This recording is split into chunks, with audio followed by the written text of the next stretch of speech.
Vasudevaya. Om Namo Bhagavate Vasudevaya. Shrunvatam Shraddhaya Nityam. Shraddham Shraddhaya Nityam. Grunnatam cha Swacheshtitam. Grihnatam Swacheshtitam. Grunnatam cha Swacheshtitam. Grihnatam Swacheshtitam. Kalena Nati Dirgena. Kalena Nati Dirgena. Bhagavan Vishate Rithi. Bhagavan Vishate Rithi. Om Ajnanatimirandasya Jnananjana-Shalakaya Chakshurumilitanena Tasmai Shri-Gurave Namaha. Hare Krishna, Krishna Krishna, Hare Hare, Hare Rama, Rama Rama, Hare Hare Krishna. Hare Krishna. Thank you for coming in again. This is session 5 of our 6th session, Sri Balaram Katha. The words that we just chanted comes from the Srimad Bhagavatam. Shrunvatam Shraddhaya Nityam. Shrunvatam means to hear, and Shraddhaya means with faith, and Nityam means always.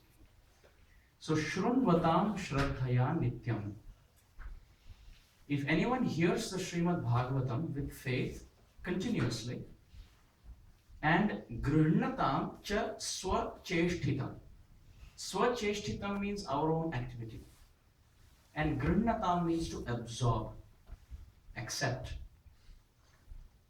So Shrunvatam Shraddhaya Nityam Grihnatam cha Swacheshtitam. If someone hears the Srimad Bhagavatam with faith forever, and absorbs the lessons and the juice and accepts and imbibes it in real life. So not simply hearing, but accepting and endeavoring to put that into practice. For such a person, what happens? Kalena na ati dirghena. Dirgha means a long time. Ati dirgha means a very long time. And na means negation. And kala means time. So kalena na ati dirghena, not very long, which means very quickly. Very quickly such a person attains Bhagavan Vishate Riddhi. Riddhi means in the heart. The locative sense is used. In the heart, the Supreme Lord resides. So if somebody wants to trap Krishna in their heart, Krishna is giving the teaching, the secret here. Shrunvatam Shraddhaya Nityam. Hearing Srimad Bhagavatam with faith eternally. Oftentimes Nityam is translated as every day. But actually Nityam means every second.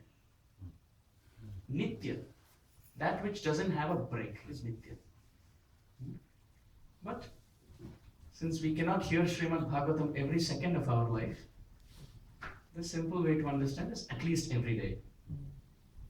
Shrunvatam Shraddhaya Nityam, with faith every day as much as possible, and Grihnatam cha Swacheshtitam, and absorbing these principles and lessons in real life.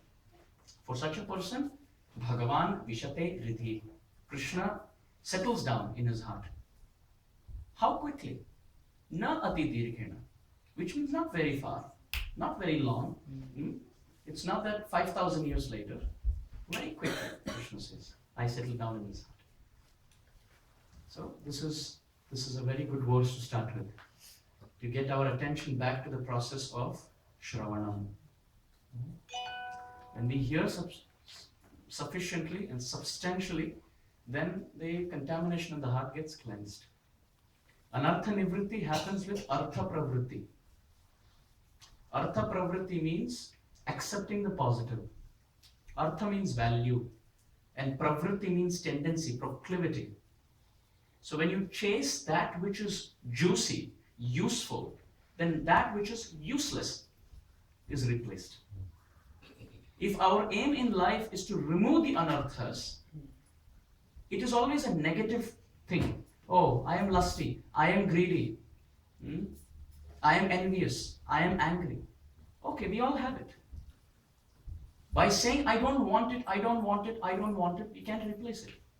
But by giving the heart the positivity, the negative spaces, all of that vacancy is replaced, is gone. So we must fill our heart with so much Krishna Katha and Krishna Kirtan and Krishna Nam, with so much artha, that which is useful, that which is useless is driven away. So the fastest way for anartha nivritti is chasing artha pravritti. Automatically things will happen. And pure Krishna Katha, as close and as much as possible, close to the words of Shukdev Goswami. We may read the Srimad Bhagavatam, but then we may go off a tangent to something else. That is almost like a gossip. That's almost like gossip. But we must keep close, as close as possible to the words of Shukdev Goswami, because the power of purification comes from his words, with Prabhupada's translation and purport. So that's the focus. So in today's discussion, we will of course go back a bit, because one quality of Kali Yuga is that we have short memory. The shelf life period for memory is very short. It's almost like saying that we go from KB to MB to GB to TB. You may say, well, in Kali Yuga, the memory is increasing. That's all there, but then we end up forgetting the password to the laptop. Right? So that's our memory. So let's just go back a bit and see what's happening and then continue, because this is a long session. We have 1.5 hours here and then another 1 hour after the Arati.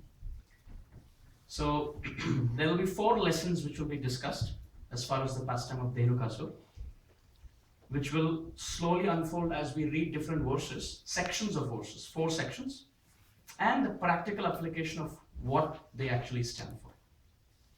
Is that okay? Is everybody there on the same page? Okay. You bless me to continue? Yes. So yesterday, just going back a bit, yesterday we spoke about Krishna and Balaram's entrance into the forest. Shukdev Goswami calls Krishna as Madhava. The usage of Krishna's names is just perfect. He doesn't say the word Krishna every now and then. When the context is specific, the word usage is also specific.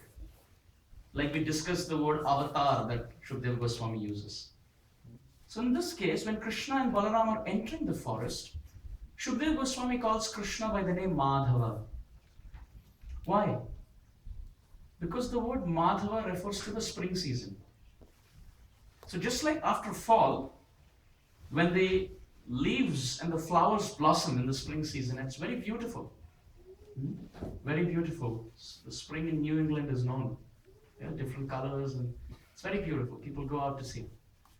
So when Krishna entered the forest was completely lit up as if the spring season was arriving. So Madhava. He's also called as Madhava because Madhavi refers to Srimati Radharani. So when the goddess of Vrindavan, Srimati Radharani, her eternal Lord, Madhava, Krishna is entering, how beautifully, how wonderfully should he be welcomed? If the whole forest belongs to Srimati Radharani and Radharani belongs to Krishna, then if that Krishna is arriving, how much should the forest be decorated? The decoration of the forest, the celebration, the overall ambience should be very well set up. So he's called as Madhava. He was the eternal master of Madhavi. Param Lakshmi Srimati Radharani. The word Madhava also means he who is the ultimate reservoir of madhu, sweetness, honey. It's described Krishna just oozes out honey from every part of his body. So much so that when Krishna walks, the deer goes and licks his lotus feet because there's constant outpour, constant juice of honey and sweetness in everything that Krishna does. The cows would go and lick Krishna's feet. The deer is licking Krishna's feet through his eyes. Just like Krishna can do anything from anything. Angani yasya sakalendriya vrittimanti. Through his eyes he can eat. Through his tongue he can walk. Like in English, the nose runs and the feet smells.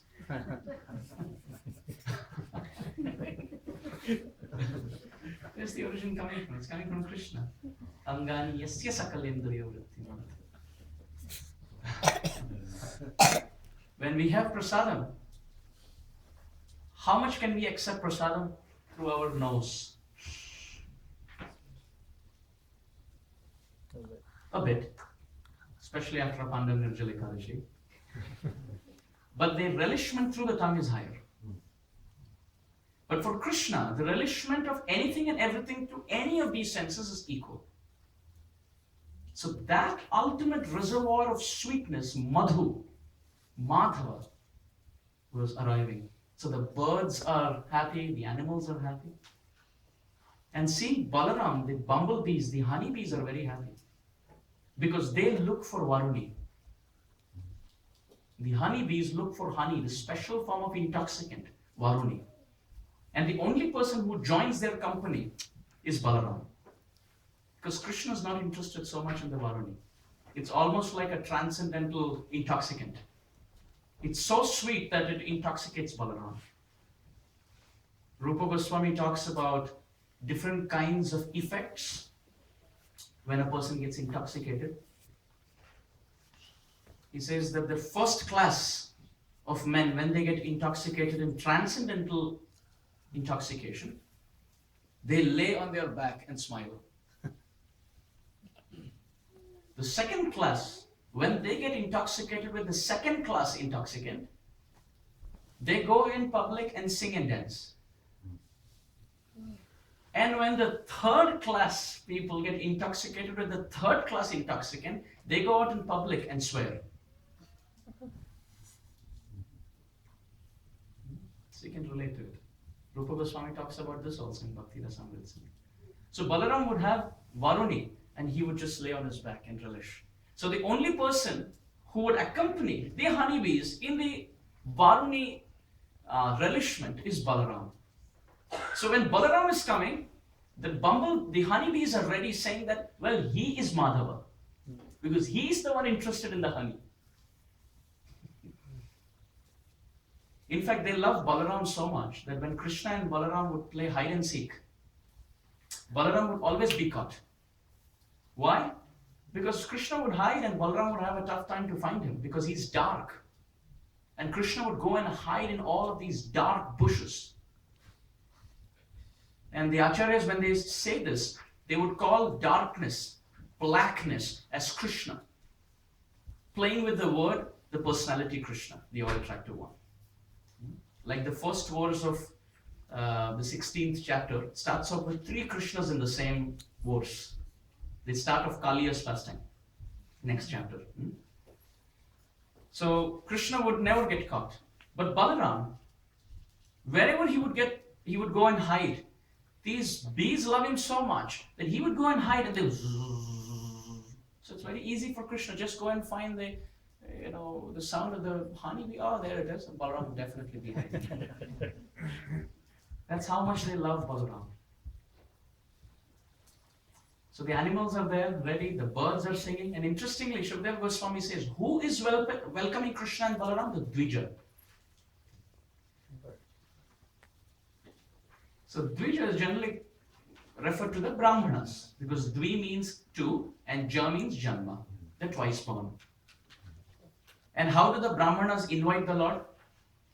Swagatam, swagatam, suswagatam, idam asanam kling Krishnaya namaha. Please sit down. But here the context is not the Brahmanas. Dvija refers to the birds because they have 2 birds. First, the egg. Second, they come out of the egg. First, the mother lays the egg and then hatches and the baby comes out of the egg. It's a twice born, Dvija. And interestingly, Shukdev Goswami is saying that Dvija is inviting Krishna and Balaram without the mudras. They don't have to say Idamasanam, Swagatam. The Dvija are welcoming. The birds are welcoming.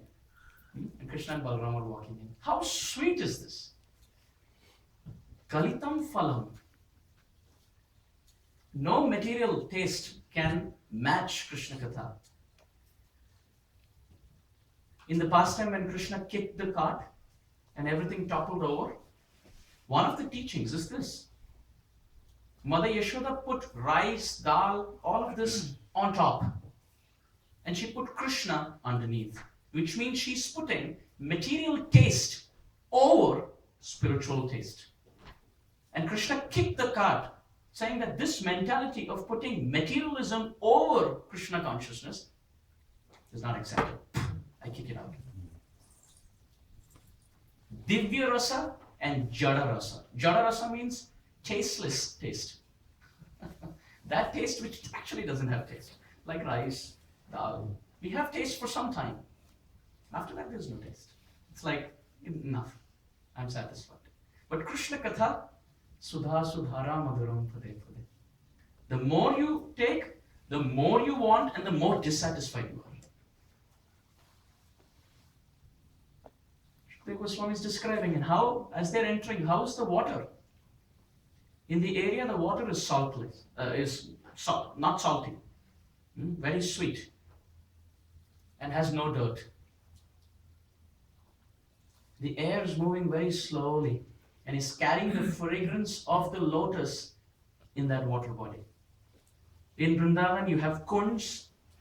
Please name a few kunds in Vrindavan. Radha Kund, Shyama Kund, Govinda Kund, Lalita Kund, Vrinda Kund, Lalita Kund, Vishaka Kund, Vrinda Kund, Vimal Kund, Kami Kund.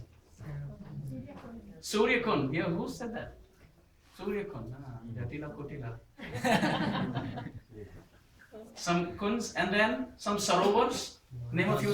Man Sarovar, Prem Sarovar, Kusum Sarovar, Pavan Sarovar, and Radha Sarovar. Been to Radha Sarovar? Krishna Kund? Okay. Then we have a few pukurs, really small ones. Pili Pokhar. Gwal Pokhar. Gwal Pokhar? Into Gwal Pokhar. The Sakhya Leelas. So many water bodies in Vrindavan. And Shukdev Goswami is saying Krishna and Balaram are entering. The water has no salt, no dirt. The air is moving, the breeze is moving very slowly. Vayuna, it's used in the singular case, which means as if it's only one strand of breeze which is moving. And it's carrying the pollen and the fragrance from the lotus in these water ponds. And Shukdev Goswami says, Mahatmanaha. It was almost like the mind of a great soul. Now what's the lesson here? The lesson is, every great person in his mind has these four qualities. One, no salt, which means no bitterness towards anything or anyone. Nothing salty about life, doesn't complain about anything. Someone's thinking we are out in the first go. I almost thought I was a Mahatma. Well, the first is out. Okay, we have 3 more to go. The second, the water has no dirt, which means no scent of material desires. Second also gone. Prabhuji saying second also out. No dirt means no contamination. No material desires. Third, slow, meaning calm, composed, peaceful.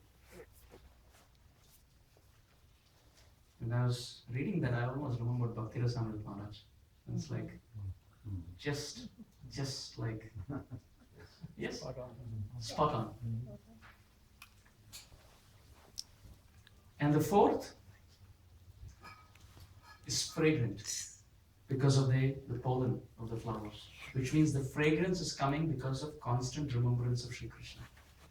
So every great soul has these 4 characteristics. No salt, no bitterness towards anything or anyone. Second, no dirt, no contamination of material desires. 3, calm and composed and peaceful. Shanti.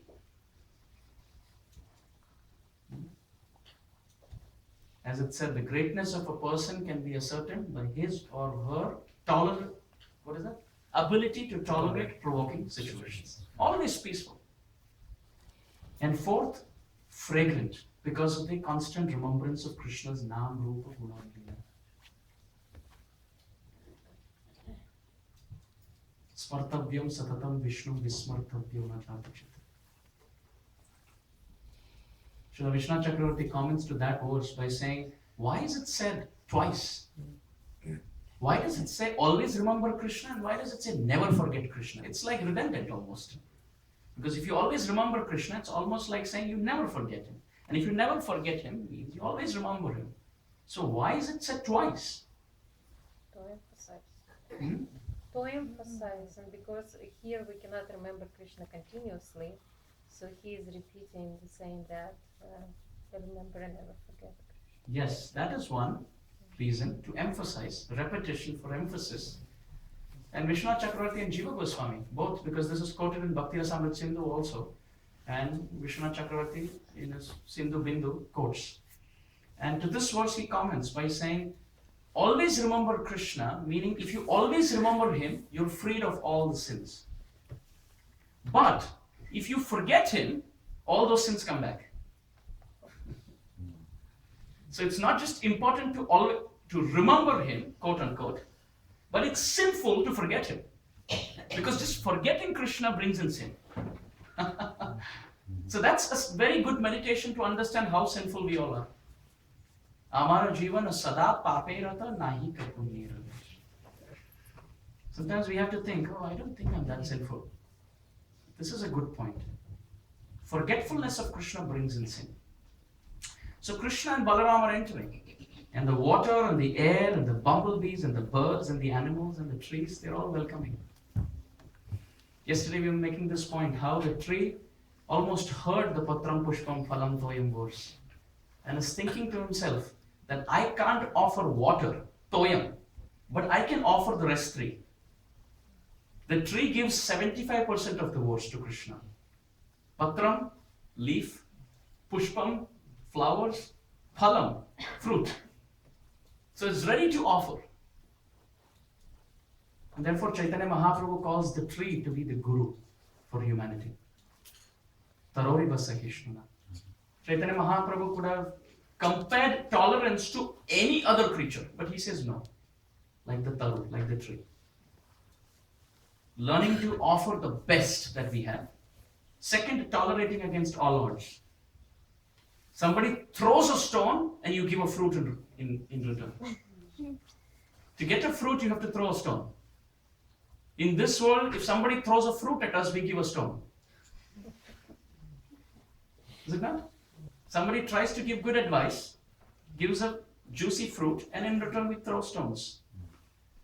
But the tree is just opposite. You throw stones and you get fruits. You cut its branch, you get tired, and it lets you sleep under its shade. Will dry up, will never ask for water. So Chaitanya Mahaprabhu calls the tree as guru for everyone. The grass and the tree. So fascinating. There's no other creature who finds its place in the Sikshashtaka of Chaitanya Mahaprabhu, except the grass and the tree. So how great are the trees? Vrikshaha satpurushaha iva.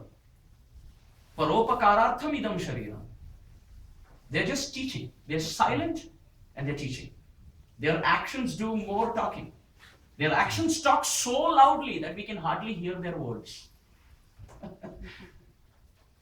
The actions of the trees speak so loudly that we can hardly hear them speak.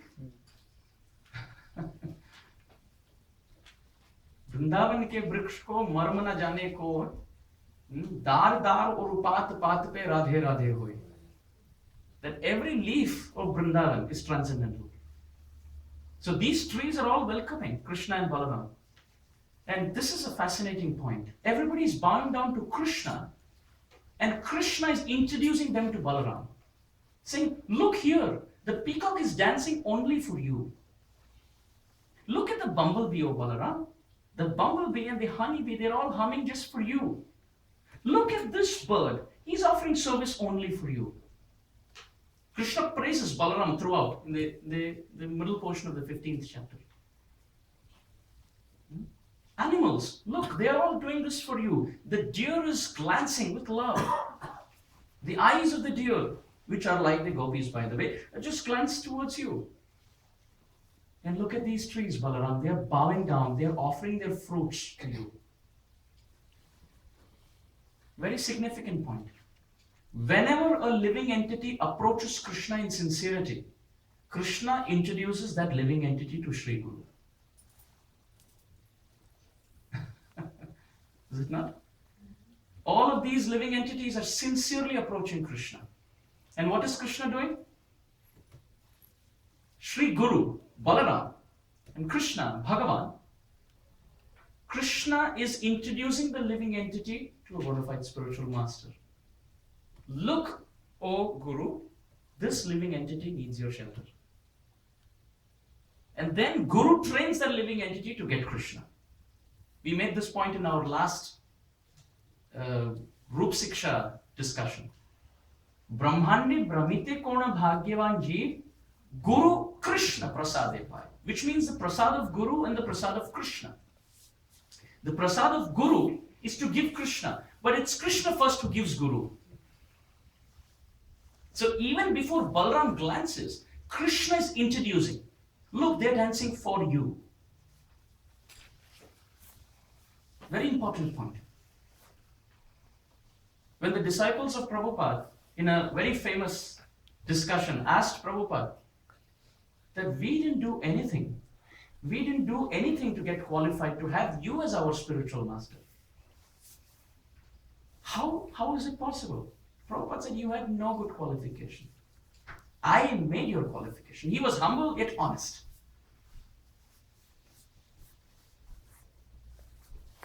Many of them, if you read their story, they start off their story by saying, I was seriously in search of God. Sincerely, I was looking for the absolute truth. Some have hitchhiked over countries. Searching, wait a minute, everything is moving in this world. I want to find that non-changing, ever-existing reality, which is behind everything else. That truth. And I'm ready to go and do anything for it. At 16, at 17, at 18. So they're almost, many of them living very sinful lives. In this example, animals. But very, very sincere. Approaching Krishna. Searching. And Krishna brings in a bona fide spiritual master. I was hearing one disciple of Srila Prabhupada was saying that he said on the mic of what kind of life he was leading before. It was very heart-wrenching. And he said, I was there and I had no hope. And Prabhupada almost put his sleeves up, put his hand in a trash bag and pulled me out. So it's almost like that. Krishna is introducing sincere souls to Sri Guru. He's saying, here is a prospect, please accept. And at the same time, very interesting to know how Krishna tells Balaram that it's by your glance that everybody is becoming auspicious. The earth is becoming auspicious by your touch. The sky is being auspicious. The trees are being auspicious. The insects are becoming auspicious. Everybody is becoming auspicious. Uses the word kara ja. Ja means janma. And kara means hand. That which appears from the finger is the fingernail. Krishna tells Balaram, by the touch of your fingernail, the trees are becoming purified. And he's teaching etiquette here. That if anybody bows down to me, Krishna is showing by example, if anybody is bowing down to me, I don't take credit. I pass it on to Sri Guru. Pass it on to Sri Guru. One interviewer, when he was interviewing Srila Prabhupada, asked Prabhupada that you are 74 years old. How is it that you did all this by yourself? My mouth is soaking a bit. Can I have a little water? It's getting a little dried up. Really sorry. Throat's drying up a bit. I'm sorry. Hare Krishna, Krishna Krishna Krishna Hare Hare, Hare Ram, Ram Ram, Hare. So you're 74 years old. How did you do this all by yourself? Prabhupada smiled and he said, I was never alone. I was never alone. I had Bhakti Siddhanta Saraswati Thakur, my Gurudev, always with me. So Krishna's teaching by example, how to pass on the credit to Sri Guru. And if anyone approaches, you find the contrast in Chaitanya Charitamrita. If anybody is trying to approach Krishna without Guru, I don't want Guru, I just want to approach Krishna, then they get punished. Anyone remembers what is the example? Anyone else remembers? Any example from Chaitanya Charitamrita where someone tried to approach Chaitanya Mahaprabhu without Nityananda Prabhu and got punished for that? Gopal Chapal wanted to beg pardon. And Okay. then Chaitanya Mahaprabhu sent him to Nityananda Prabhu. Okay. I'm looking for a specific instance. Okay, the hint is it's in the life of one of the 6 Goswamis. Okay, you almost have 50% there. Raghunath Das Goswami tries to meet Chaitanya Mahaprabhu and meets him twice. And then meets Nityananda Prabhu, and Nityananda Prabhu gives him a specific punishment. Which is that? The Chida Dahi festival. Pani Hati. Some are thinking Atlanta. New Pani Hati Dham. Raghava Pandit's place. Nityananda Prabhu had invitation for prasad, but then he just goes there and sits under a tree. Sits under a tree. And then when Raghunath Das Goswami comes and bows down to Nityananda Prabhu, at a distance, Nityananda Prabhu says, he is a thief. Why is he a thief? He said, he stole my jewel without my permission. And nobody does that. And what else? Oh, he accepts himself to be a thief. That's why he's keeping that distance, you see. He's guilty. That's why he's not coming close to me. He's giving dandavat and obeisances from a distance.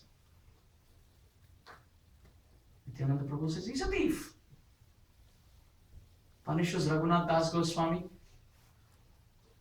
to serve and feed all the devotees in that area. And so many devotees came in there that there was hardly any standing space. Some of them were jumping into the Ganga with 2 pots of Chira Dahi.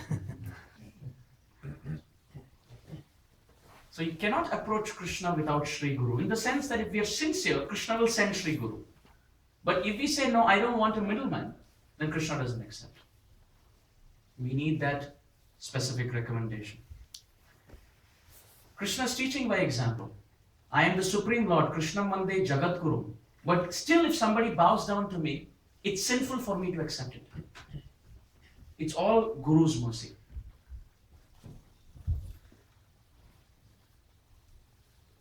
We had a very nice, inspiring sannyasi in ISKCON by the name Gaur Krishna Maharaj.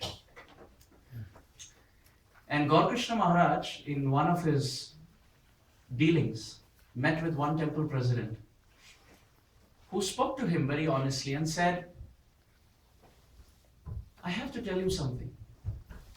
This brahmachari in my temple, he doesn't follow etiquette. When the arti gets over, or the ghee lamp has to come out, the general etiquette is that it goes to the senior most Vaishnava and then it continues like that. But he doesn't follow that etiquette. He comes to everyone and then comes to me. So this person told Gaur Krishna Maharaj, how do I tell him? He should bring it first to me. So Gaur Krishna Maharaj smiled and he said, yes, what he is doing is wrong. According to Vaishnava etiquette, it first goes to the senior most Vaishnava. He has breached etiquette. That's true. He said his mistake is so much. He has breached Vaishnava etiquette, that's so much. But you expecting that it should come to you first is this much.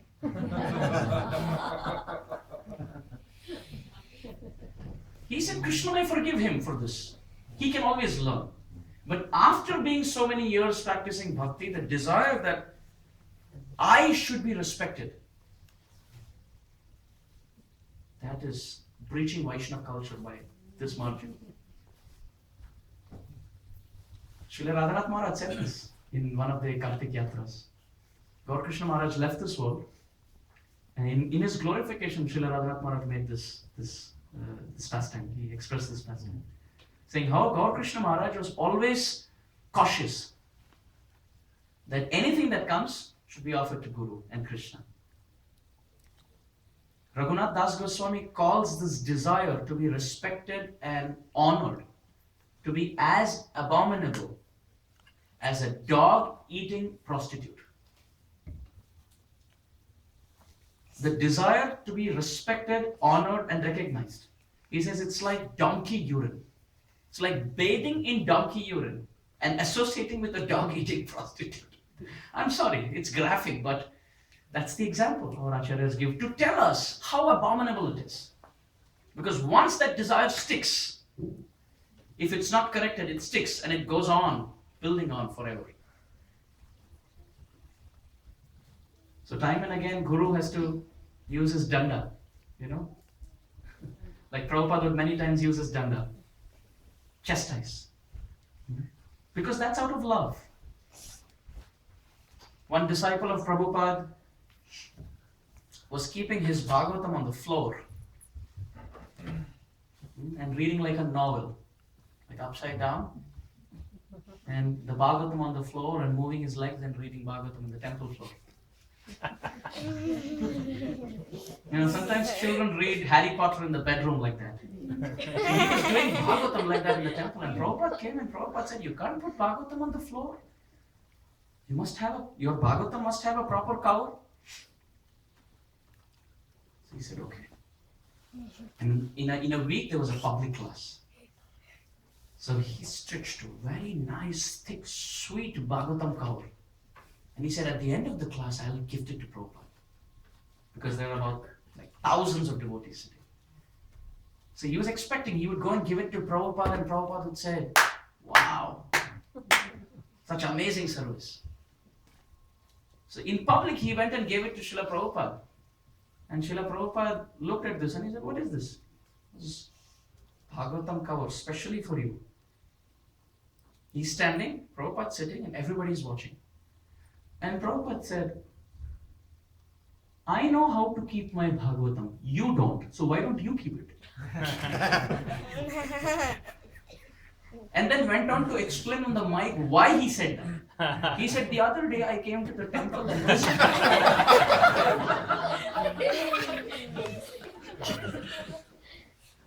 So the other day I came to the temple and this devotee was, reading like Harry Potter or whatever. And so therefore, he needs it. And some devotees got up and said, yes, he should, I think he needed it. And then he sat down with that.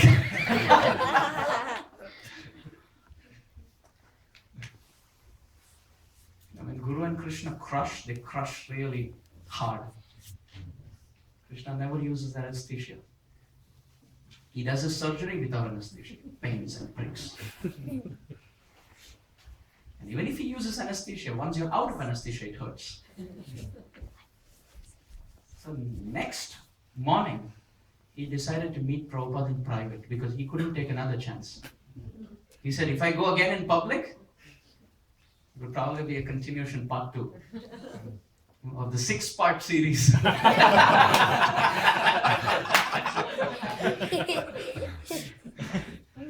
So he went privately in the room and he took mangoes to Srila Prabhupada. There was nobody else. And his hands were literally trembling. And he went and gave Prabhupada mangoes. Prabhupada took mango and he said, this is the best gift I've ever got. So he looked at Prabhupada and he said, Srila Prabhupada, if I can, yesterday I gave you a Bhagavatam cover. Isn't that more valuable than this? Prabhupada smiled and he said, this has humility. And humility with anything attracts. It's almost like saying Krishna and Sri Guru are great. And according to the rules of magnetism, opposites attract. So if we think we are also great, repulsion. Guru and Krishna are great. That's right. So all of these animals are bowing down to Krishna in public. And Krishna could actually feel that, well, and it's nothing wrong because he's Bhagavan anyway. He says, Namaskuru, bow down to me. But he's showing etiquette. That, please, Guru, they're all offering it to you. A parallel in Chaitanya Charitamrita, or in one of the biographies of Chaitanya Mahaprabhu, where a devotee comes and bows down to Chaitanya Mahaprabhu and doesn't bow down to Nityananda Prabhu. Chaitanya Mahaprabhu punishes him and says, next time you have to bow down to Nityananda Prabhu first and then bow down to me. I don't remember the details, but the principle.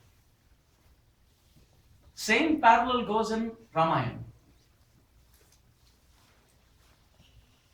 In the fight between Vali and Sugriva, the two monkey brothers, they are literally fighting. So much so that Vali takes Sugriva's wife away. Sugriva comes to Sri Ram for help. Sri Ram goes and tells Sugriva, why don't you just invite Vali for a fight? Sugriva says, I cannot do that. Vali, I cannot invite him. It's like almost calling Yamaraj, why don't you kill me? He's going to just make a paste out of me. Ramchandra says, no, I'll hide behind the tree. You go and invite him and just go and fight him. I will shoot an arrow, you don't worry. So Sugriva goes, with so much enthusiasm, calls out Vali. And Sri Ram is hiding behind the tree. And they go and fight, and after some time, Sugriva comes with swollen face. He says, my lord, what did you do? Abhayam sarvada tasmai dadami etat vratam mama. Once somebody comes and says, I am yours, you said it's like you'll almost give protection. You said I should just go and challenge and you'll shoot an arrow. And look at me, you didn't do anything.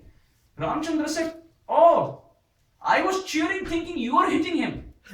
I didn't know you were being hit. Because I didn't understand who's who, both look very similar. So I was almost cheering as you being hit. I thought Sugriva was hitting Vali. So then he tells Lakshmana, why don't you offer a flower garland around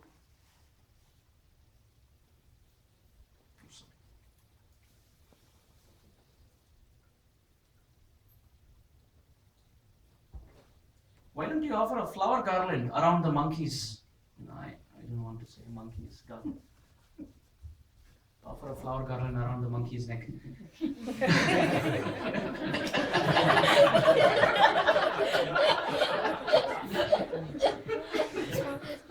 You got to be careful what you say.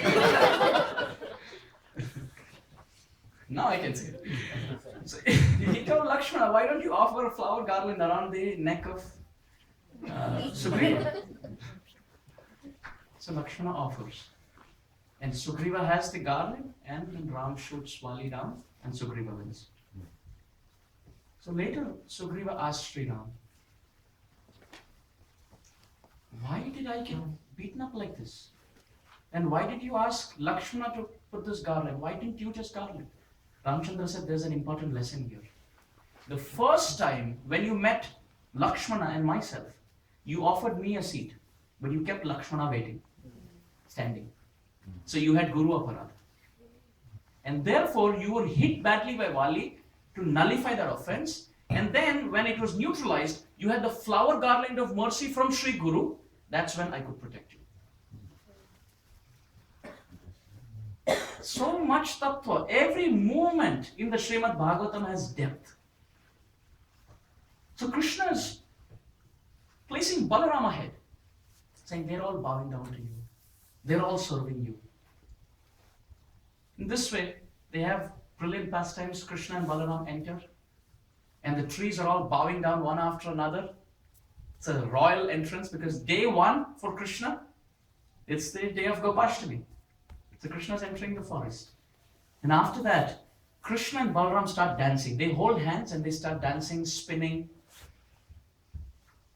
Nice classical steps. Very professional.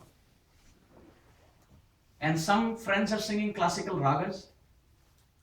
And then they're clapping, encouraging Krishna and Balaram. Krishna performs and then he shows Balaram. And then Balaram is performing, then he goes back to Krishna. Krishna is performing, goes back to Balaram. And the friends are cheering from both camps. And then the friends start performing, and Krishna and Balaram are genuinely cheering. Genuinely cheering. Principle for Vaishnava culture. One could be even as great as Krishna or Balaram, but they still cheer when others perform. It's because Krishna and Balaram actually know everything. All of these steps, all of these songs, all of these alaps, everything they know. There's nothing that they don't know. But they're appreciating that spark of divinity. Same in the Rai Ramananda Samvad. Chaitanya Mahaprabhu knows everything. But he's sitting, taking a humble position and hearing from Ramananda Rai.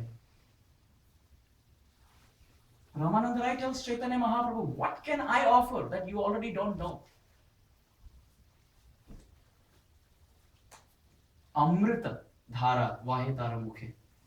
He says, when you speak, O Ramananda Rai, unlimited, apurva amrita dhara vahitara mukhe. He says, when you speak, that same Krishna Katha just flows like a river. Tasmin mahan mukharita madhubhish charitra. Unlimited rivers of Hari Katha with sweetness come from your mouth, O Ramananda Rai. Now Chaitanya Mahaprabhu doesn't know Hari Katha.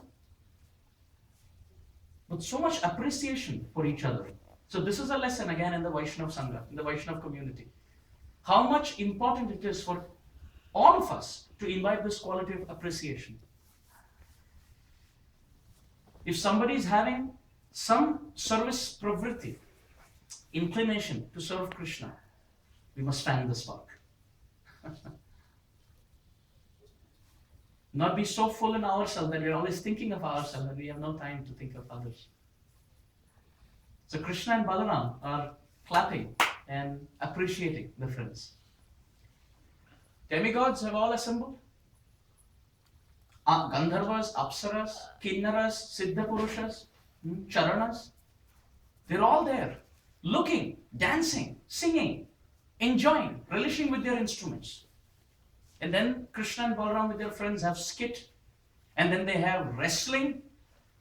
They hit each other, punch each other. Why? One, they need exercise. They don't have Planet Fitness. They need to punch each other. Second, it increases their appetite to digest food, prasad. Third, they are practicing because demons keep coming. And the ultimate practice is going on because Krishna and Balaram have to go to Mathura. The bigger demons are expected. So if they practice with their own people, with their own punching bags, who are completely surrendered to Krishna and Balaram, they can serve and perform their pastimes. After all of this, Shukdev Goswami says, when all of this occurred, Balaram became very tired. Balaram became tired. And sweat drops. And immediately Krishna took big leaves and started fanning. He engaged everyone in serving Balaram. He immediately gave Balaram a very beautiful pillow. Had one person hold Balaram's lotus feet, massaging lotus feet up to the knee, back and forth, and asking Balaram, are you okay? Somebody's fanning, somebody's massaging, somebody's singing songs so that Balaram can relax. Krishna himself takes pleasure in serving his pure Vaishnavas. Balaram. Because we have to understand here, Balaram is Bhagavan, but he is in Seva Kabhiman. He's in the mood of servant. Bilva Mangala Thakur, blind,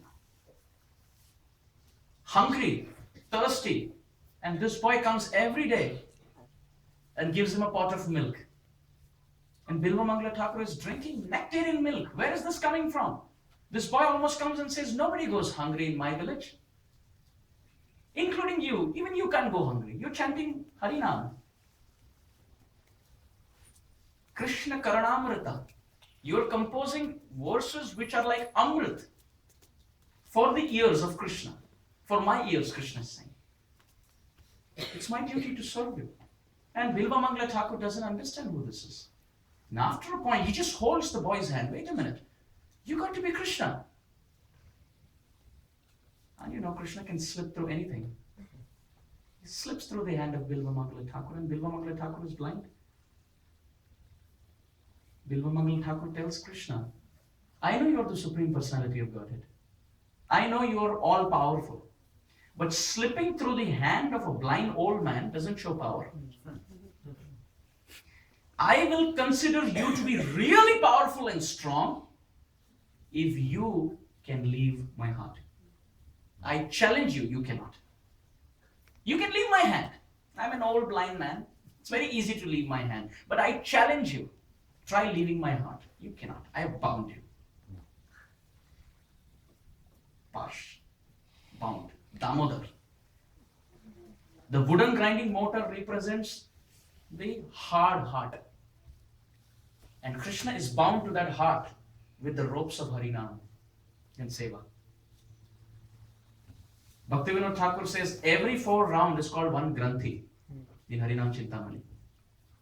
Granthi means 1 round. So every 4 rounds we chant of Harinam, it's like 1 round around Krishna to our heart. So when we chant 16 rounds, it's like 4 solid rope rounds. You're binding Krishna, solid. Because if it's just 1 rope around, Krishna can slip through. But if it's 4 times, for sure it's very difficult for him. So in that mood, we must bind Krishna in our heart by chanting Hare Krishna, Krishna Krishna, Hare Hare, Hare Rama, Rama Rama, Hare Hare. Similarly, in the life of Gaur Kishore Das Babaji Maharaj, Bhakti Siddhanta Saraswati Thakur, one Brahma Muhurta he was chanting, and he found Gaur Kishore Das Babaji Maharaj in his Gaudiya Math, in his ashram. And he asked his Gurudev, Gaur Kishore Das Babaji Maharaj, how did you cross over the river and how did you come here? How did you cross over the Ganga and come to this ashram? Because Gaur Kishore Das Babaji Maharaj lost his eyesight in his 60s. Because his lifestyle was like that. When his tongue desired a sweet which was not offered to Krishna, he ate the dust of Radhakund for 3 days.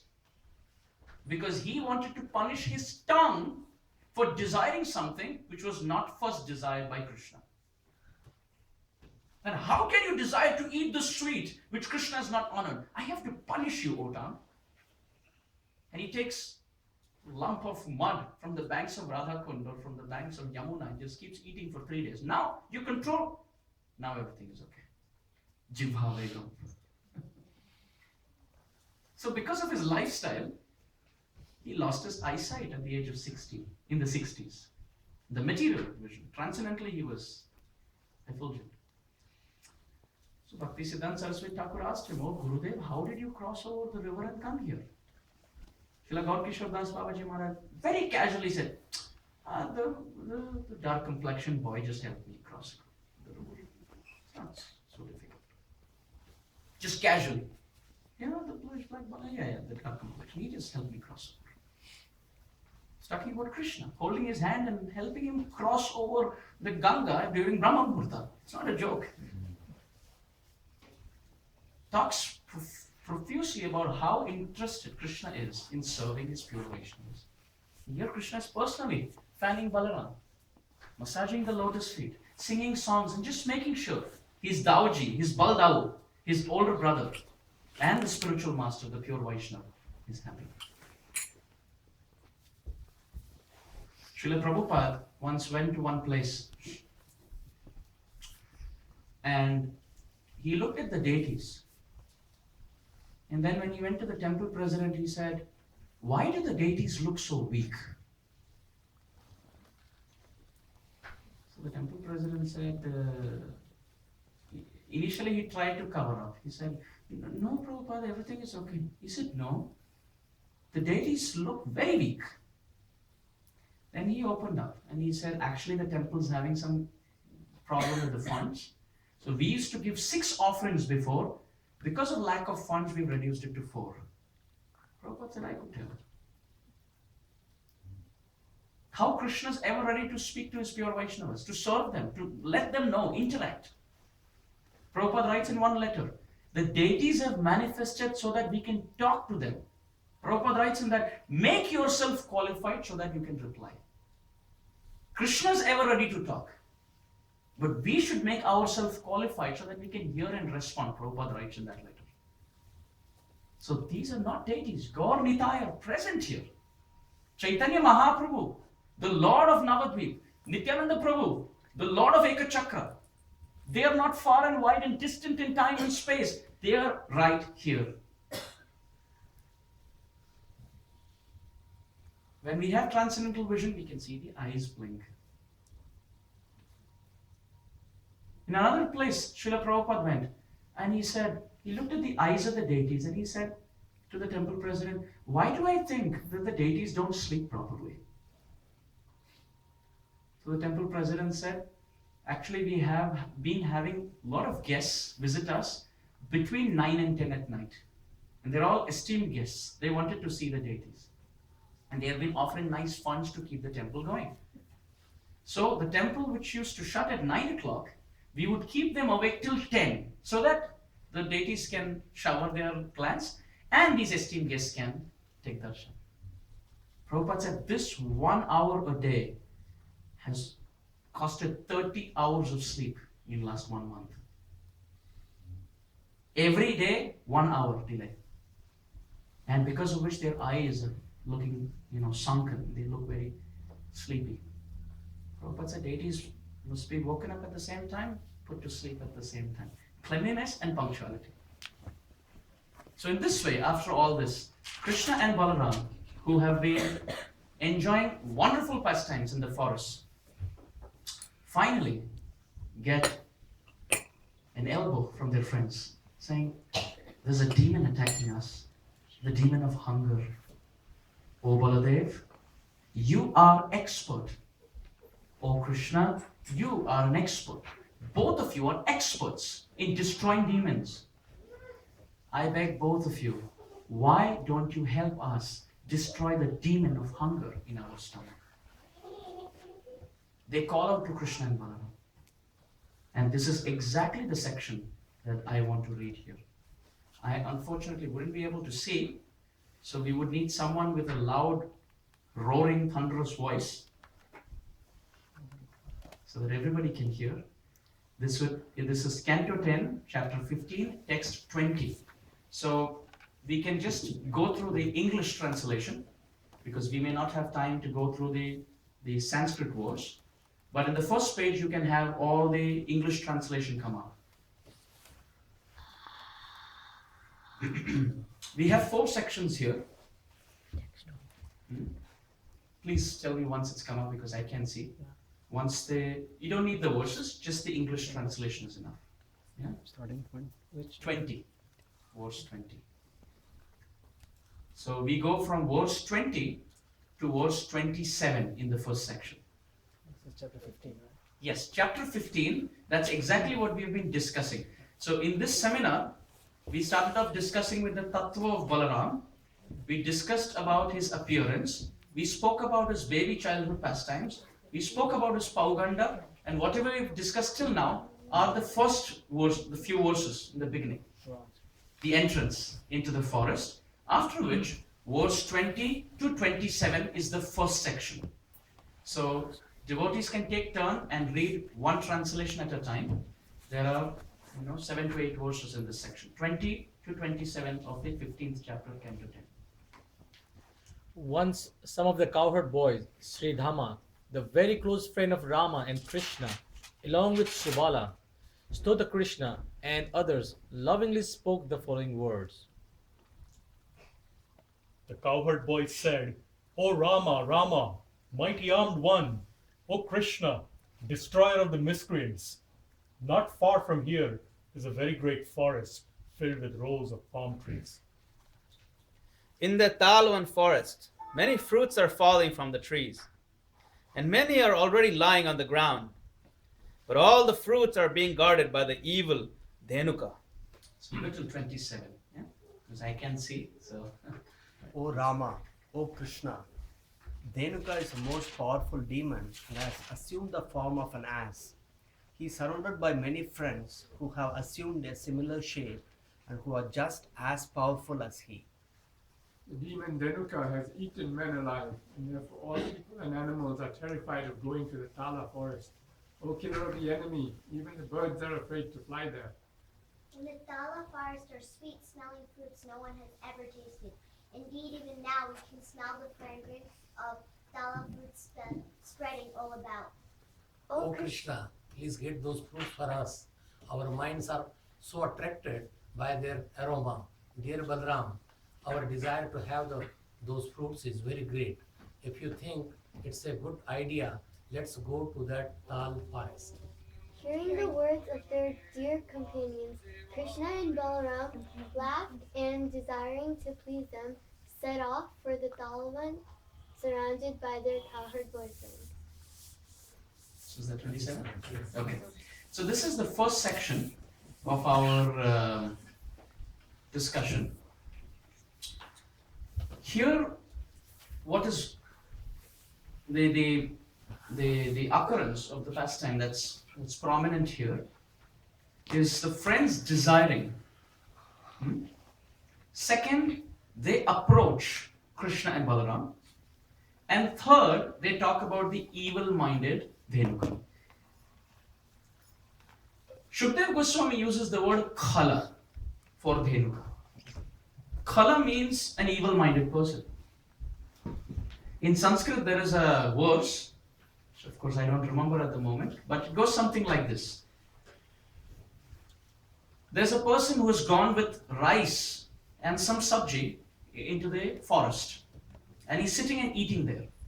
So another passerby, he asks him, "Who are you?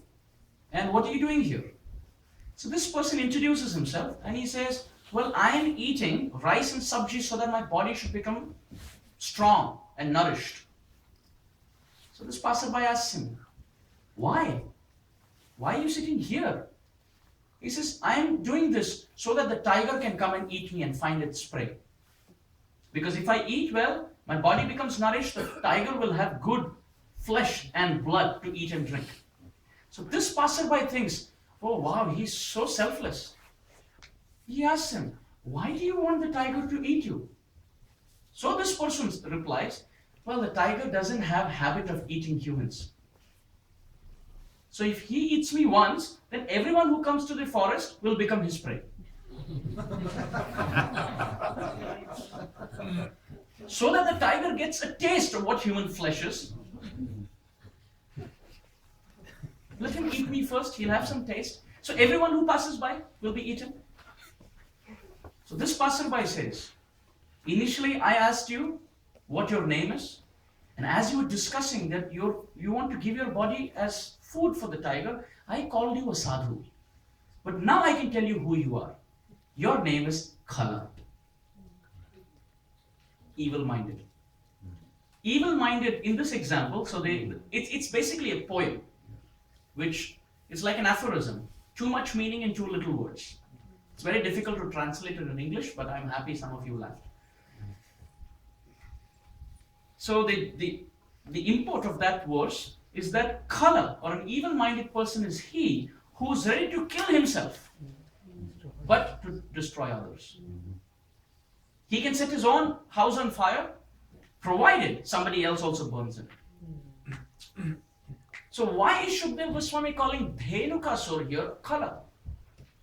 Because Dhenukasur, first of all, holds fruits which belong to someone else, Krishna and Balaram, doesn't give it to anyone, doesn't eat it himself. So I won't enjoy and I won't let you enjoy. Khala. The fruits are falling down. Thop, thop, thop, thop.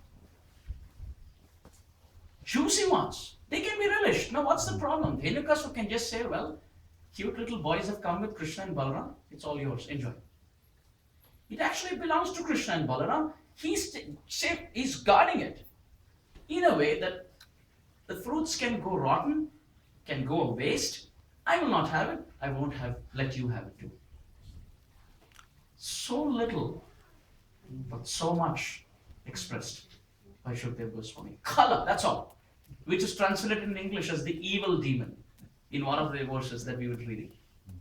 So the first reason why Dhenukasur is a demon, the first lesson for us, the donkey represents avidya. Donkey is basically considered to be an emblem or a personification of foolishness. Yeah? It's like as foolish as a donkey. You never say as foolish as an elephant or as foolish as a tiger. Every animal is used for its own way. Like walk gracefully. You have grace to a certain animal, singing like the cuckoo, dancing like the peacock, and as foolish as a donkey.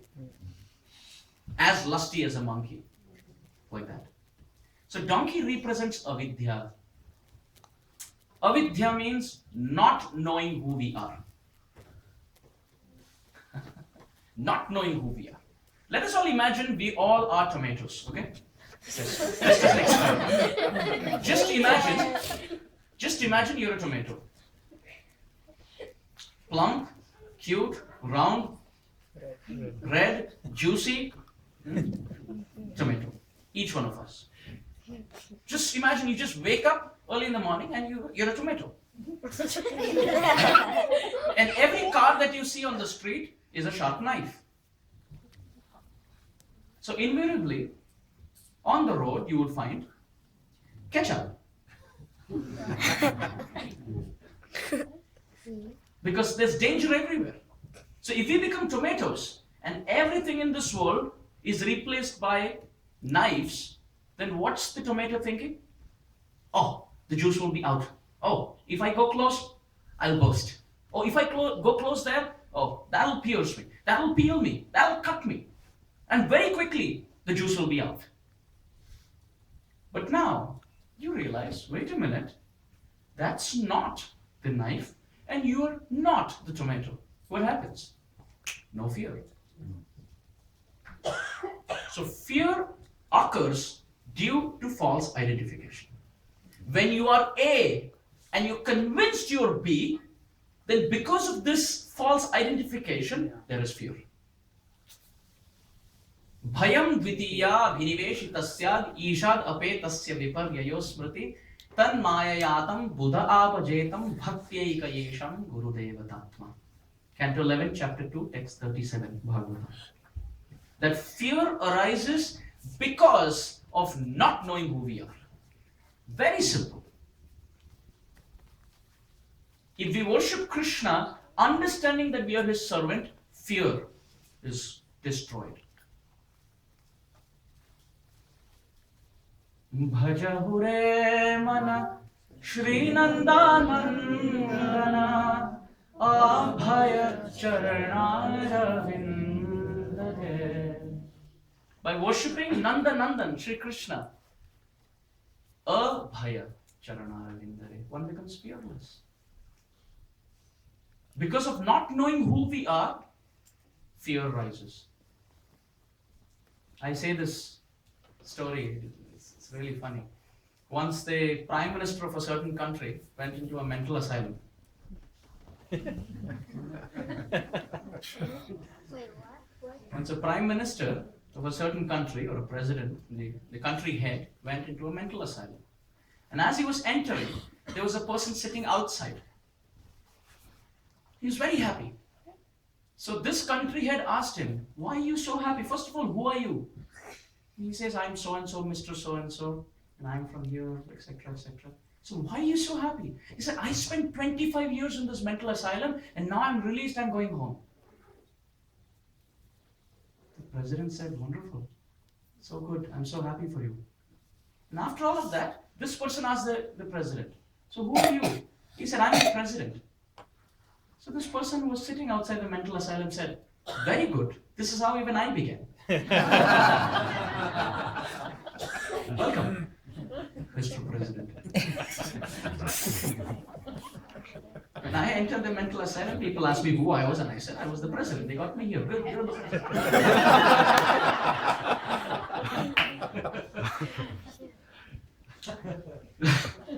So the country head went up. He went to the first floor. And then there were many beds that he was interacting with so many different patients. So he asked, who are you? Who are you? Who are you? He asked different people and they were explaining different things. Some were 3 months, some were 6 months old, some were 10 months old, some were, not the age, but the duration they've spent in the asylum. Finally, there was one person whom he was speaking to. And this president asked him, so who are you? He said, I am the president. The president asked the patient said, I am the president. So the president asked him back, who told you? He said, God told me. As soon as he said that, his friend on the neighboring bed, who was also a patient, he said, I never said anything. Don't blame me. Okay, you solve your own cases. I didn't say anything. Don't involve me. So here is a person who thinks he's the president.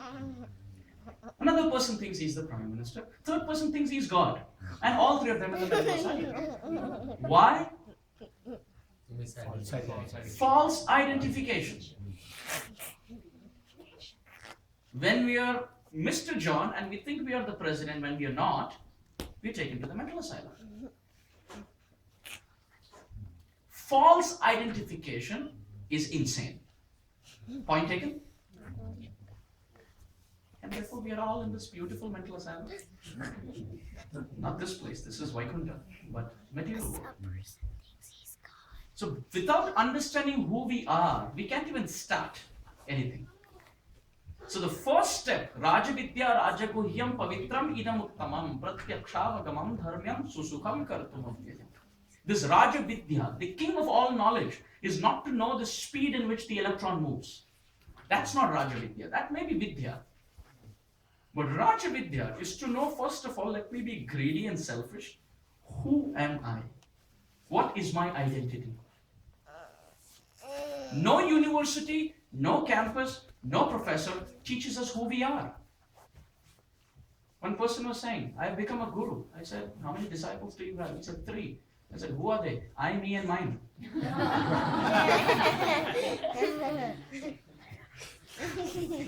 False identification works. Gives you 3 disciples to start with. So we are all convinced we have these bodies. We relate so much with it. By the way, how many of you are South Indians? At the back? See, I just told you, false identification.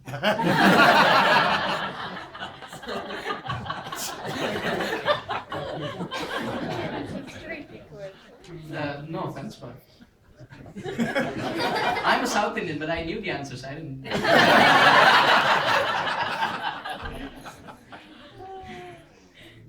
But just on a lighter note, it's so deep rooted that I am this, I am that.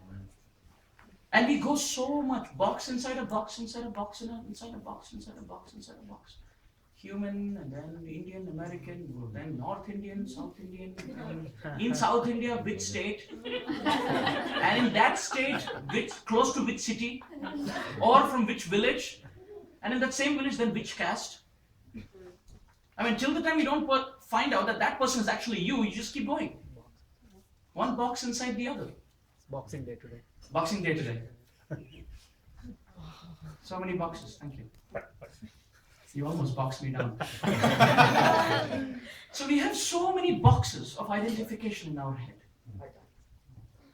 But our only identity, according to Shastra, is that we belong to Krishna. We don't belong to anyone, anything, anywhere. Devarshi bhutapta nranam pitranam na kinkaram nayam ranicha rajam sarvatmanaya sharanam sharanyam gato mukunda pariritya kartam. Canto 11, chapter 5, text 41, Bhagavatam. This is our only identification. We belong only to Mukunda Shri Krishna. So Dhenukasur here stands for the first principle of not knowing who I am. And these pastimes in the Krishna book and in the Srimad Bhagavatam are called as Dushta Damana Leela. Dushta means wicked. Damana means to destroy. And Leela means pastime. The pastimes of Krishna and Balaram destroying demons is very beneficial to all of us, according to Bhakti Vinod Thakur. Bhaktivinoda Thakur in his Chaitanya Shikshamrita, he says, when you hear about Krishna and Balaram destroying these demons like Dhenukasur, Pralambasur, Dvivida, Arishtasur, all of these demons, then what happens is that these demons represent different anarthas in our heart. Aghasur represents a certain anartha. Arishtasur represents a certain anartha. Dhenukasur represents a certain anartha. When you let Krishna and Balaram enter the Vrindavan forest of our heart, then the Dhenukasur, who's not letting the soul taste the tal fruit of Krishna Prem, then that Dhenukasur of avidya is destroyed through that katha. So all of these pastimes in the Krishna book, killing of Arishtasur, Putana, Aghasur, Bakasur, Dhenukasur, all of them represent a certain anartha, certain negative vice in our heart. And when we let Krishna and Balaram through that Hari Katha enter our ear hole and repeatedly hear and read that specific pastime, then that specific anartha is killed, washed off. Srila Prabhupada told us to read the Krishna book every night. Master plan. Prabhupada exactly knows how to purify all of us. One time Srila Prabhupada was invited to give a talk. And this was in the beginning years of the Krishna consciousness movement. So Prabhupada was invited arranged by one of his initial disciples, and Prabhupada didn't even know where he was going. So the disciple took him to the venue, and it was like a studio. Prabhupada went and sat there, nobody's there. No person to sit and hear. So Prabhupada just closed his eyes and started chanting Jai Radha Madhava. And he could hear people talking. So he was completely absorbed. As he was singing Jai Radha Madhava, people started to assemble and come. He opened his eyes. They were all part of the nudist camp.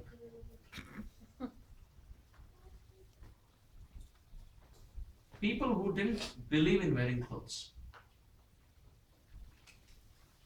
So here is a Gaudiya Vaishnava sannyasi coming from Radha Damodar temple in Vrindavan. Comes and sits in a studio where there's no one. And he chants Jai Radha Madhava to open his eyes and see that everybody's naked in the audience. Nobody's wearing anything. Prabhupada's almost thinking to himself, how do I start a class here? Jai Shishi Gaunikai ki jai, Sitaram Lakshman ki jai, ki jai, Srila Prabhupada ki jai, Gaur Premanande.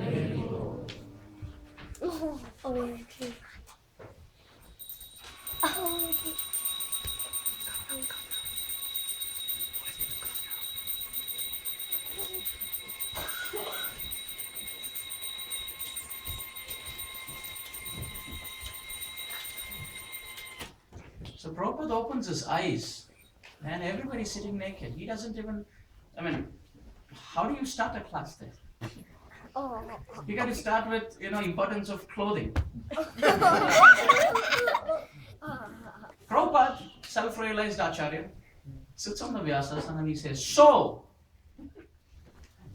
all of you know how much pleasure is there in this world.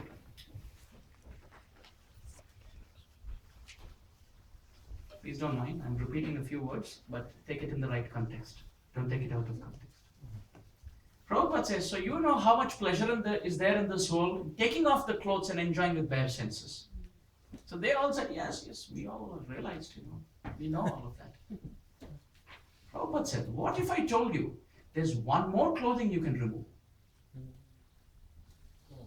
They look over and said, really? Prabhupada said, what if I told you there's one more clothing you can remove and there's one more set of senses within and you can enjoy with them instead of this? They said, we would love to. Prabhupada said, I can teach you how to take off these material body-like clothing and enjoy with your bare spiritual senses with it. And they said, yes, please teach us. And Prabhupada started with a tumultuous kirtan. For 30 minutes straight, Prabhupada was leading a kirtan, after which at least 15 devotees joined full time. Because they were interested in knowing how to remove the body clothing. And Prabhupada eternally removed the clothing of material existence. So, body. We are within these bodies. But if we think we are these bodies, there's no difference between Dhenukasur and us. Dhenukasur represents ignorance, not knowing what is right, what is wrong. It's like polishing the cage, but not feeding the bird. It's like oiling the car, but not feeding the driver. This body is like the cage. The soul is like the bird within. If we don't feed the bird and just polish and clean the cage, then the bird dies very soon and we lose the purpose. If we just oil the car, which is the body, and don't feed the driver, the soul within, then we fail in the purpose. So Dhenukasur represents avidya. First form, vidya, means understanding I am not this body, but spirit soul, and I belong to Krishna. And to feed the soul, I have to give Shravan and Kirtan, the process of bhakti. Our stomach needs dal, rice, sabji, etc. But the soul doesn't need any of that. The soul doesn't have hunger, thirst, lamentation, hankering, fear. The soul just has one distress: separation from Krishna. So hearing, chanting, serving Vaishnavas, getting close to Nam and Srimad Bhagavatam is the food for the soul. And it's interesting how Dhenukasur is not killed by Krishna but by Balaram. Because it is Guru who removes avidya. Om ajnana timihi andhasya jnananjana shalakaya chakshur unmilitam. Chakshur unmilitam. So it's Guru. Balaram is coming. So these friends, what do? One, they call out to Krishna and Balaram. Which means, first of all, we have to identify the donkey within. In our process of kicking this Dhenukasur out from our heart, first we have to identify. Keeping a notebook, writing down the mistakes that we are making, the faults, the flaws that we want to overcome. And how do you overcome that? Calling out to Guru and Krishna.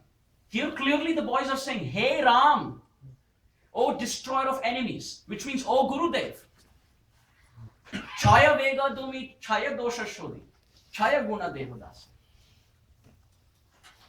Calling out to Sri Guru. Yogyata vichare kichu nahi paay, tumara karuna sar, karuna na hoile, kandiya kandiya, pranana rakhe boar, Gurudev kripa bindu diya, koro ehita se, trinapekhayati hina. Yogyata vichare kichu nahi paay. Without your help, I cannot kill this Dhenukasur with him. Calling out to Guru, yet at the same time, O Krishna. We have to follow the footsteps of what these boys are doing. O Balaram, O destroyer of enemies, O Gurudev, you can destroy this fault within. Ekaki amar nahi paye bol, Hari nama sankirtane. Tumi kripa kori shraddha bindu diya deho Krishna nama dane. I am alone, O Gurudev. I cannot do this. But you can do this. With your plow, you can plow my field. With your club, O Gurudev, you can hit this Dhenukasur and kill him. And O Krishna, you can help me. So Krishna Nam and praying, serving Sri Guru, serving Vaishnavas, and serving the holy name. Dhenukasur in the first sense not just stands for avidya, he also stands for the mentality of I am going to protect. I am going to possess. This is mine. In the next chapter, or next to next, 17th chapter, you find the story of Shaubhari Muni. You all heard of Shaubhari Muni? Yes. Okay. So Shaubhari Muni was a sadhu who performed tapasya underwater for thousands and thousands of years. To be breathless is difficult. And here is he sitting underwater, not breathing, water all over, and meditating on Krishna. But then due to an offense to Garuda, he fell down. What did he do? Garuda was eating up these fishes. And he thought, these fishes are my friends. And it's my duty to protect them. He had the abhiman of I am the protector. So what did he do? To protect the fishes, he cursed Garuda. He cursed Garuda. Garuda couldn't come, but who came? Kaliya. And Kaliya came and finished off all the fishes anyway. Garuda's plan was, every fish that he would eat, that fish gets a human form. Because he's serving a Vaishnava. Now please don't ask this question, why is it that Garuda doesn't follow no meat eating? Not a human. Sorry? He's not human. Right. You know? So his body, for his service, needs that kind of intake. So Shaubari Muni thought he knew better than Garuda. Garuda was touching the fish, but then Garuda was also purifying the fish. But Shaubari Muni thought, how can he touch my man, my fishes, my friends? I'm going to protect them. He cursed Garuda. Garuda couldn't come. Kaliya came and finished off everything, and no liberation for any of them. So what did he do? He did more harm to the fishes than protect. This is what happens. Because of understanding that I am this body, the mentality that aham mama iti, I am going to protect, I am the owner, I know better. Because of that, we intervene in Krishna's supreme plan. Krishna has a plan of purification. But then when we interfere, everything gets lost. Same we find in Govardhan Leela. Krishna's lifting up the hill. And then at a certain point, Krishna puts his hand down. Just to see what the Brajavasis think. So they think, oh, Krishna's getting weak. Mother Yashoda would say, I knew it, he doesn't eat well. So the mountain's coming down. So the Brajavasis took their big sticks and put it underneath so that they could support. So they were thinking they are supporting Govardhan by their sticks and not by Krishna's little finger. So what Krishna did was he smiled at Balaram and he put his hand down and all the sticks broke. To show that I am the supreme protector. What can you protect after all? What can you do? What can you possess? What can you give? One person came to Prabhupada, very rich man, came to the temple and he said, Swamiji, what can I give Krishna? What do you want? Prabhupada said, exactly, what can you give Krishna? What do you have to give him anyway? Whatever you have is from him. He came very arrogantly. He said, what can I give? I said, exactly, what can you give? Nothing. Prabhupada sat with him and said, the only thing you can give Krishna is yourself. He has everything else. Prabhupada gave him a Bhagavad Gita as it is. Whether or not he became a devotee is another question, but very important lesson for all of us. Very important. So here, Dhenukasur, he represents this point of, first of all, not understanding who we are, and secondly, because of that false identification, having this mentality that I am superior and I am going to protect and this belongs to me and I know better and I know I can do this. Ritadwaja Maharaj says these 3 points which I really like. He says we must always remember, he said it in one class and I heard this, I said I'm never going to forget this. I hope I don't forget this because it's so important, we can almost write it down. He says we must remember 3 things. 1, Krishna is the supreme controller, which means there's no situation which slips out of his hands. Every situation is within Krishna's control. Krishna can never say, I tried, but what to do? That's only little that I can do. Everything to the fullest is under Krishna's control. All the time. In all places, in all circumstances. Always. So every single thing, right from a mosquito bite, is all under Krishna's control. He said, second, he never makes mistakes. Everything is under his control. That doesn't mean he fumbles. He's always perfect. Every single person in every single place at the right time gets the right thing. Krishna never makes mistakes. He never gives the karma of A to B and say, oh, I'm really sorry. I have to manage database of so many different people. I just mixed it up. I'm really sorry. I'll take your karma. Oh, whatever we get, it's person specific. You always get it, wherever we go. We can escape India and come to the US thinking that we'll escape problems.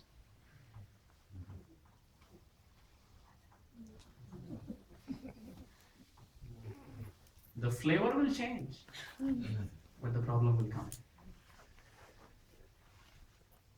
Somebody from India wants to come to America, the person from America wants to go to London, from London wants to go to Argentina, somebody from Argentina wants to come to India.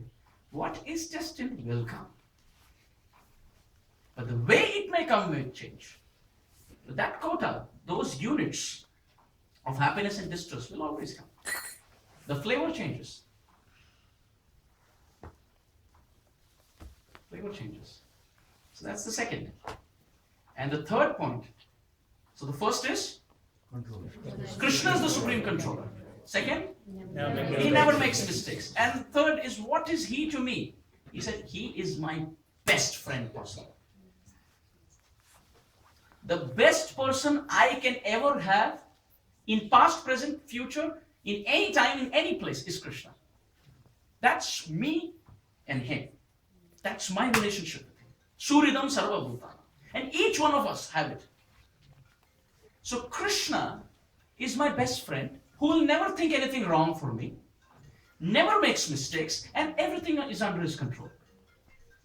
But it's avidya to think I have no connection with him. Second, I am in control. And third, I never make mistakes. Which we may have. We try to control as much as possible and it brings in stress. Because things slip out of our palms. But for Krishna, it never. So to depend on Krishna is easier. Like Prabhupada would say, if a child wants to cross a crowded street on his own, it's scary. But if he has to cross peacefully, just hold the little finger of the father who knows the place. And he takes you safe. So you don't have to worry. Holding the father's hand and just cross with him. But if you leave behind the father's hand, then the child has to figure out, is it one way, is it two way? Can I cross, can't I cross? If he just holds onto the father, sometimes if he's just so adorable, the father may just pick him up on his arms and just walk. Like the kitten is always, meow. And the mother comes and picks up in the mouth. So every devotee who's always meowing the holy name, it's Sri Krishna who comes and picks up and takes special care. The devotee has nothing to fear. So here, the sincere devotees, the friends of Krishna, are inviting Krishna and Balaram to come into the talvan of their heart and to destroy that Dhenukasur of false identification. So the first point of false identification was not understanding who we are. The second point of false identification was to think that I am in control and this is all for me. And the third aspect of false identification is, this is mine, that is his. This is also false identification. That is his. Most oftentimes it's never said that this is not mine. Everything is mine, but it's not his. But the pure Vaishnava doesn't see. He sees everything in connection to Krishna. I oftentimes say the story of Dasya Bauri, a dear servant of Jagannath. Dasya Bauri was so intoxicated with love for Jagannath that he would see Jagannath everywhere. He had tumultuous kirtan in the temple, came home tired and hungry, told his wife, I really need some prasadam, I'm very hungry. But his wife gave him a nice clay pot filled with rice and shak, the green leafy vegetable, but it was 5 days old. So that's all they had. So that green had become black. So he saw this. He saw a clay pot with rice on the top and sak on the top. He looked at this and started jumping. She said, I thought you were hungry. He said, red clay pot, red, white, black. That's the eye of Jagannath.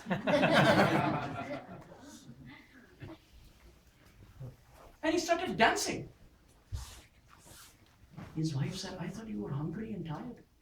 She called an exorcist to remove the ghost out. The exorcist came in, spent some time with Dasya in a private room. And after some time, 2 people came out standing. Hare Krishna. Even the exorcist.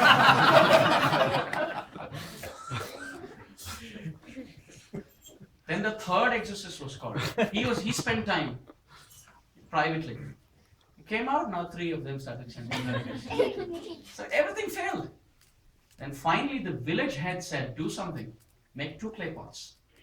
Put rice in one and put sak in the other. And let him keep it separate so that he doesn't see it. So then he could eat. Seeing Krishna everywhere. Bhagavad Bhavamatmana. Bhutani. Esha Bhagavatottama. Anyone who's first class. He sees everything in relation to Krishna. Not with respect to yours or mine. Here Dhenukasura, what did he do? The fruits belong to me. And to only my donkey friends. So I am in false identification, and other donkeys like me who are false identified, oh, we all can enjoy. So Dhenukasura is having this false identification of I am the donkey, he's the donkey, we are friends, and only we can have it. A butcher will see a cow as meat, as beef. But a Brahmana sees cow as holy. Difference in vision. Which one is right and which one is wrong? The vision in connection to Krishna is right. Everything else is wrong. Seeing everything and everyone with respect to Krishna in the center. That vision is perfect. But here Dhenukasura didn't want Krishna. So therefore he's a donkey. And what else Dhenukasura stands for, we'll do it after the break. Yeah, it's 7 o'clock. We'll have Aarti. And at 7:30, we'll discuss 3 more lessons from this beautiful pastime of Balaram destroying Dhenukasura. Gaur Premanande. Hare Hare.